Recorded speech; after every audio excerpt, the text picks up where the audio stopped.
Some time ago, there was a very popular question on the Chinese internet: in a fire, between the dog you have raised for 8 years and the strange little girl, which one would you choose to save? As a result, the answer shocked me. Many people, especially women, actually chose dogs. I really can't understand why so many people in Zhiahongshu, a place where mostly young women, choose to save their dogs, instead of little girls. If in reality, they chose to save their own dogs rather than their children, I wonder if these people would hear the pitiful cries and dying wailings of similar children in the dead of night. If not, I suggest these people check their conscience to see if it is still there. 1. First of all, the essence of this problem is whether human life or animal life is more important. In fact, this problem can be equivalent to the following problem: if there are two buttons, red and blue, in front of you, choosing to press the red button will indirectly kill a strange little girl, and choosing to press the blue button will indirectly kill your own dog. How to choose at this time? Many people go around and around, saying that this dog has been with them for 8 years and they have a deep affection for it. They also say that the dog is their private property. What if this dog is worth 100,000 or 200,000? Why should I abandon my private property to save a strange little girl? But we all know that, according to the emergency right stipulated in the criminal law, it is okay for people to kill giant pandas when their lives are in danger. No matter how you look at it, the value of a giant panda is always higher than that of your dog, right? In essence, those who choose to save their own dogs, own private property, are all egoists. Note that egoist here is a neutral term, just to distinguish. In this society, you choose to be an egoistism, there is no problem at all. But if more than half of the people in a society are egoists, then there is something wrong with the society, and such a civilization cannot be sustained. Apart from anything else, if a disaster such as an earthquake occurs, can you expect people who would rather save their own dog than a little girl to lend a helping hand to you? People who choose dogs, no matter what high-sounding words you use, no matter what tricky angle you understand from, they are just trying to use all kinds of beautiful words to cover up the consequences on their conscience that they would rather choose a dog than someone else's child. Just uneasiness. This kind of cover-up, over time, will turn into one's true face, and the conscience of the original human being will become dusty.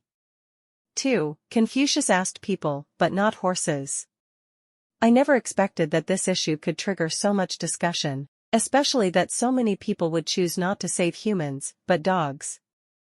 2,000 years ago, Confucius used the story of asking people, but not horses, to tell us the spirit of benevolence and humanistic thinking of valuing people over things. Nowadays, many people will lash out whenever they encounter Confucius and Mencius, and they will oppose it reflexively. In fact, the teachings of Confucius and Mencius have long been integrated into the blood and genes of our nation. For example, honoring parents, respecting heaven and ancestors, being humble, and paying attention to maintaining social harmony and stability. Mao Zedong's overthrow of the Confucius had historical reasons at the time. Any historical figure should be viewed in light of the historical stage in which he or she lives.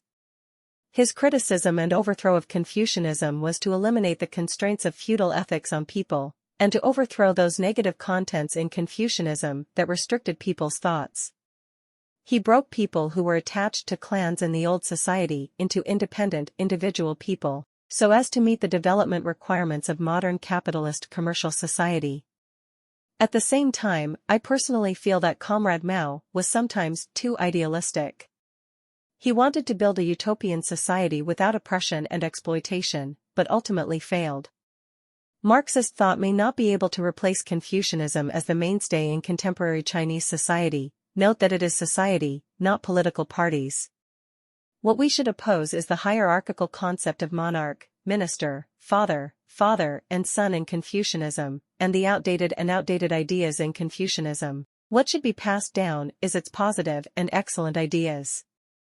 In fact, many of us have been mentally exhausted throughout our lives, myself included, but we don't know that our sages have long told us how to live a good life. For example, Xingzi, one of the representative figures of Confucianism, said, "Cultivate yourself, harmonize your family, governing the country and bringing peace to the world." Moreover, the outstanding civilization of Chinese civilization is by no means only Confucianism. 3. Our future, some unfounded and unfounded ideas. There is no doubt that the next 50 years will be the 50 years when China truly rises. By then, Chinese civilization will reach a new high point again, I have no doubt about this. But what will happen in 100 years? If the majority of people choose to save dogs, then I will be pessimistic about the future of Chinese civilization.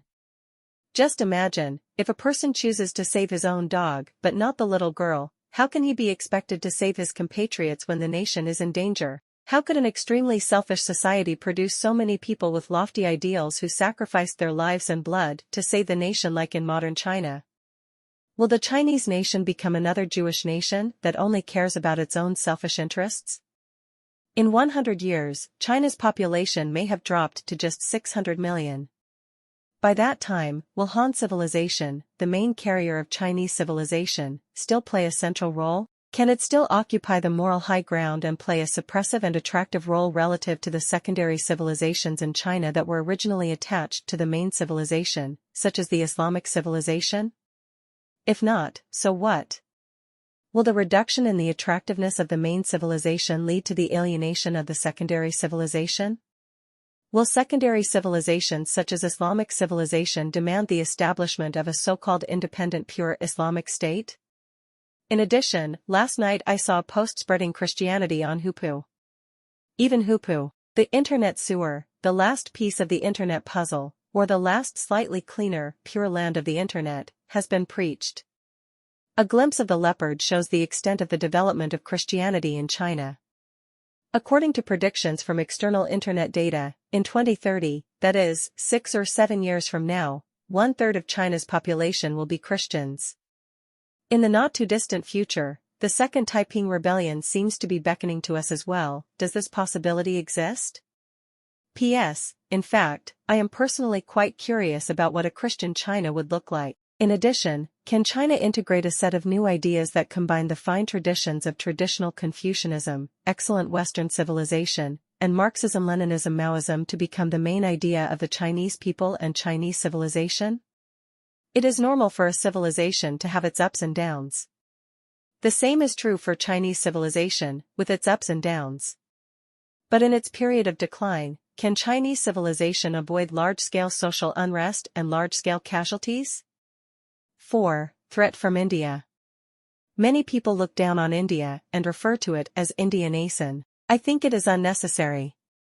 First of all, the IQ of Indians is no worse than that of Chinese people. This can be seen from the excellence of Indians abroad. What India lacks now is nothing more than a relatively thorough social transformation movement. As long as India continues to develop, when it reaches a certain stage, society will inevitably be required to make changes. This is the inevitable result of productivity determining production relations. So, although India seems hopeless at the moment, I think there is a great possibility that India will become a world power in 50 to 100 years. Our country has a border dispute with India. When India rises to become a world-class power, according to the above analysis, it may be the time when we start to go downhill. How will we deal with a powerful and extremely confident India? 5. Taiwan issue. Now, I especially want to know what the proportion of this choice of saving people or dogs would be in Taiwanese society, where traditional culture is relatively well preserved. My original view on Taiwan was towards military reunification and urgent reunification. Reunification by force if necessary. After all, Taiwan is too important to China, both strategically and militarily. Once Taiwan returns, especially for the Chinese Navy, it will be a dragon entering the deep sea. If the proportion of Taiwanese society choosing to save people exceeds 50%, then I will shift my original view of violent reunification, urgent reunification, to the direction of peaceful reunification, slow reunification. Of course, unification is necessary and is the ultimate goal to be achieved. Only when Taiwan is unified can the Chinese nation truly rise. 6. Finally, no matter how outrageous the current antagonism between men and women is, no matter how violent the hostility is on the internet, those who can afford it, please have more children. Talent is the foundation of everything. People are the carrier of civilization and the hope of civilization. Thank you for watching. If you can please like and follow my channel.